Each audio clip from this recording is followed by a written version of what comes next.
Hello, क्या आपने भी शेयर मार्केट में पैसा खोया है? क्या आपको भी कल लंबा नुकसान हुआ है? क्या आपने भी कुछ अपनी हार से सीखा है? Here it is। हाँ, कहा जाता है पिछले 4 सालों में सबसे बड़ा नुकसान कल शेयर मार्केट में हुआ। सारे इन्वेस्टर्स को बहुत बड़ा नुकसान हुआ है। अगर हम किसी भी हार से सीख लेते हैं तो वो हार भी हम जीत में बदल सकते हैं। तो कल के मार्केट की परिस्थितियां देख के कुछ लर्निंग जो मुझे सीखने को मिली। Here it is। First, adapt and overcome. कल की परिस्थितियां हमें बताती है कि शेयर्स मार्केट में ही नहीं, चुनावों के रिजल्ट में भी कुछ भी परिस्थिति बदल सकती है। तो हमें उस परिणाम को देख करके तैयार रहना चाहिए और खुद को उस परिवर्तन वाली स्थिति में समाहित होना आना चाहिए।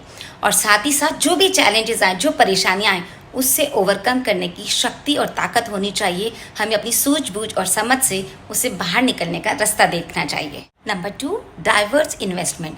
कभी भी अपने इन्वेस्टमेंट को किसी एक शेयर्स में ना डालें, नहीं तो उससे हमें बहुत नुकसान का सामना करना पड़ सकता है। चाहे वो अचल संपत्ति हो, चाहे वो शेयर मार्केट हो, या आपकी नॉलेज हो, या आपका स्किल हो, एक ही बास्केट में अपने सारे एग्स रखते हैं, वो हमेशा नुकसानदायक हो सकते हैं। तो अपनी क्षमताओं को, योग्यताओं को, पैसे को और नॉलेज को हर जगह थोड़ा थोड़ा बांटते चले जाएं, जिससे कि आपको ना तो भारी जोखिम उठानी पड़े और कहीं ना कहीं अगर लॉस है तो दूसरी जगह से आप प्रॉफिट कमा सकें। So be smart. Number 3, inform decision. हमें जैसे कि हम किसी भी कार्य को शुरू करते हैं तो उस पर पूरी रिसर्च करते हैं, पूरा इन्वेस्टमेंट करते हैं, पूरी सोच करते हैं कि क्या हमें फायदे का सौदा होगा कि नहीं होगा। जैसे कि हमें पता है हर एक वोट कीमती होता है, हर एक व्यक्ति वोट की एक अलग वैल्यू होती है और हम वोट देने से पहले हर पक्ष और विपक्ष के बारे में जानते हैं, समझते हैं, फिर अपना कीमती वोट किसी नेता को देते हैं। ठीक इसी तरह हम किसी भी चीज़ में अगर अपना पैसा, टाइम या खुद को इन्वेस्ट कर रहे हैं तो पहले उस पर रिसर्च करें कि ये मेरे फायदे का सौदा होगा कि नहीं होगा, ये मुझे कितना रिटर्न देगा, चाहे वो इमोशनली हो, चाहे वो मॉनेटरी हो। Be a smart investors. Number 4, unity in diversity. Bharat अपने स्लोगन के लिए बहुत प्रसिद्ध है, विविधता में एकता।